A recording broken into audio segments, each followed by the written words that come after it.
Our evaluation portion, Sterling Chase, come on down.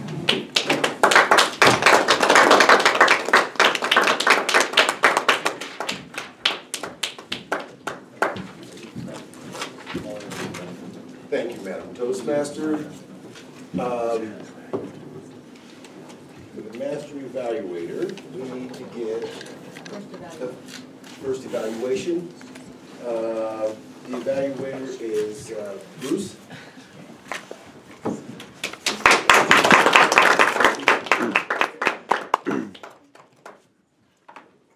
Good morning. This morning we had a unique presentation from Alex, that he was a interviewee on a TV show. This is a bit of a challenge for me to actually go through and critique Alex for a unique opportunity, because I don't watch a whole lot of interviews on TV. So I'm not sure what they are looking for. But the good part is Alex sent out a press release, got a response, and he's done an extreme amount of preparation for doing an interview. And some of the points I'm going to bring out are more from where I'm thinking. Maybe it's because I'm in the iPhone mode. Maybe I need to get rid of the iPhone. The comment I have, Alex, is some of your responses to some of the questions are a little bit long. You might want to make it where the question asked from the interviewee is where you can answer it in one phrase instead of saying, and 2 points, or 3 points even. The donate button, that was an interesting concept that you all of a sudden, you got energized when you said donate. Well, everybody gets energized when you say donate because you get money. But you want to sit there and capture that energy and sit there and say, donate because we want to have 1,000 kids sent to X camp, or buy 1,000 whatever. Call for some, give us some reaction that with $7,000 matching what you can provide. Yeah. So create some energy, because I'm in the swimming pool every night because I run the Liberty High School swimming pool. And last week, the little kids, we have a new whatever class. There was 15 in one swimming lane. That is an amazing number to me. And that's what you want to do. You want to do something like that. And guess what? They can't be Greg when they're doing swimming. Because unless you have a life-proof case for your phone dies. So what I would do is shorten the questions that they ask, make it words of short answer.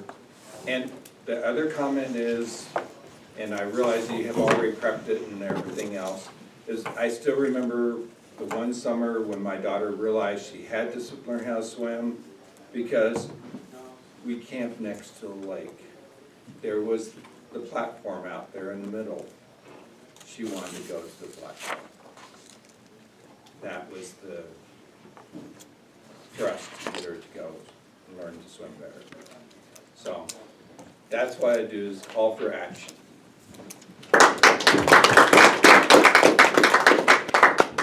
Our next evaluator is Jason.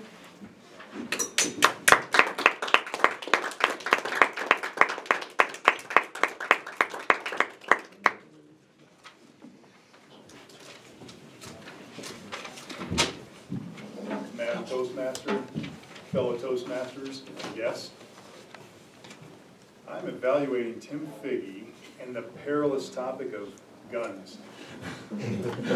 His title was Too Many Guns. I found this kind of ironic, being a military guy, a retired military guy, and a big pro-gun advocate. What a perilous evaluation. Okay. Let's get right into it. Strengths. Tim had a lot of research. So his whole topic of his speech was research. And he provided us with a large amount of information of guns. One of the things that stood out in my mind was auto fatalities are going to come under or below the gun fatalities this year. And that's pretty perilous. That's something that nobody wants to see. There are a lot of information about how many guns per country, per capita, per people in different countries. And I thought that was really interesting. That was good to know. That's some good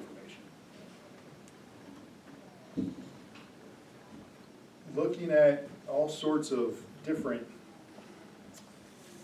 ways to approach this speech, I think you did a good job at providing so much information. And I would say improvements, there are only a couple that I could see. Being my first evaluation, this is kind of a new thing for me. His body movement was just really kind of minimal, just kind of a step forward and a step back once in a while. Maybe walk around a little bit. That's something I'm trying to get down myself. One other improvement, I would say, the sources. I know doing college research and writing papers for one of the universities in town, they've told us that, I remember hearing Wikipedia is one of the sources. And I've been told Wikipedia is a perilous source. So just maybe look at some other sources. The summary, I would say the intro was a really good attention getter, and it really built up at the part where he had the accident there, and that was kind of like, wow, everybody, if you weren't paying attention at that point, we're now paying attention. And then the close, he came back to the only person that's been shot at with the guns was one person. So I think overall, the summary was good. Lots of information and a really good intro, body, and close. Thank you.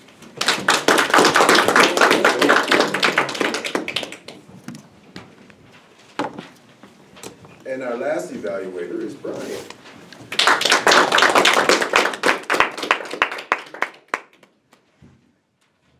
Good morning, Toastmasters. Good morning.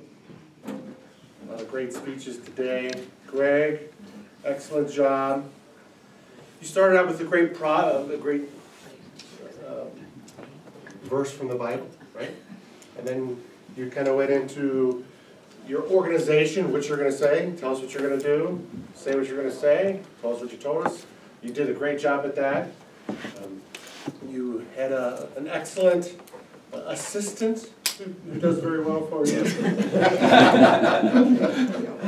So you lean on her there. But what you did really, really well is you had the steps down, and you used the visual aids. So I'm a visual learner. You know, you had nice little pictures, and you did a good job of showing the pictures. Everything was nice and organized, and we saw the steps. So we kind of understood that, and then you stepped through that. So we understand the method very, very well, and you did that very, very good. For me, what would have been more impactful is a more passionate example. I think we all deal with the cell phone. It's become ubiquitous in how we interact with other people, and go back, it would have given you an opportunity to really refer back to your proverb. Your proverb saying, harsh words stir anger. There was really no harsh words in the scenario that you presented. I think your scenario really took your speech down a level, and it didn't really engage the audience in a way that stirs emotion. And I think that when we think about confrontations, what came out from the audience was diffusion. You know, how do you diffuse? And even in your example, you held the phone in your hand the whole time. So to me, you didn't really think about listening, because you don't listen passively. You know, you listen actively, you put the phone down. The minute you realize that somebody's criticizing or is engaging you in something, put things away. And you were kind of like meander throughout that process, as opposed to getting to it and understanding. I understand what you're saying. Tell me more. So there wasn't that light bulb that went off in your head because it was a meander to that point. So in terms of showing an example to a group of people, that part didn't really create the message of the listen and I acknowledge, those two things. You asked questions really well, but you didn't listen and acknowledge actively. Overall, I think that it was an excellent speech. You went by the numbers. You are so organized, and you're one of our most experienced speakers. And I think that if you take a little more time to think about that scenario and create that scenario, that's going to be a home run. Excellent visual aids, colorful, simple, excellent organization. I think we all understand the 5 steps. Great job of driving the discussion. And one other thing is, when you have these 3-part, change where you are in the room. When you start asking questions, there was questions from over here. You can approach the people that are asking the questions and kind of drive more discussion that way. But overall, excellent job. I look forward to your next speech, and thank you so much.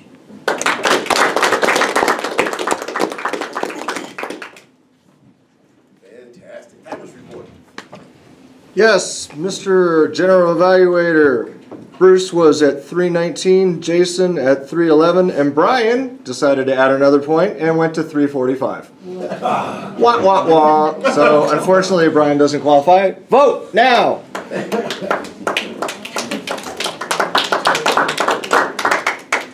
Functionary reports. I'll count it. Yes, Mr. Master Evaluator. Alex had a few ums and ahs. Tim, just one and a few ahs. I was really impressed with how you handled yourself, because every time you went to another sentence, you just took a pause and then went on, where you could have filled it and you didn't. So that was excellent. And I had a few ums from what my dear colleague said. And Greg had a few ahs. Laura, you had some ahs and ums. Okay. And you haven't joined yet, have you? Because I was going to say, did I miss you? I'm so sorry. Leah, you just had one And George, you had some ahs. And I've got to watch my ahs and ums. Yeah. Bryan, a few ums, and I think that's it. I was guilty. You did too. Well, it was in the beginning, but you were tired. And our word of the day / grammarian. Well, everyone did a great job using the word. It was used by 8 different people, and there's a tie. George used it 3. See, I can do it now because she's done it. George used it 3 times, and Jason used it 3 times as well. So good job, you guys. And as far as grammar goes, I heard a few people with incomplete sentences. So just make sure that the sentences are complete. And the one that really stuck out on me, Bryan, is you said very, very twice in a row, like your 2 sentences back to back, and that's the only reason it stuck out is because you said very, very, and then the next sentence was very, very, and I'm like, I don't think you're supposed to say very, very at all. So that was the only one that really stuck out to me. Good job, everyone.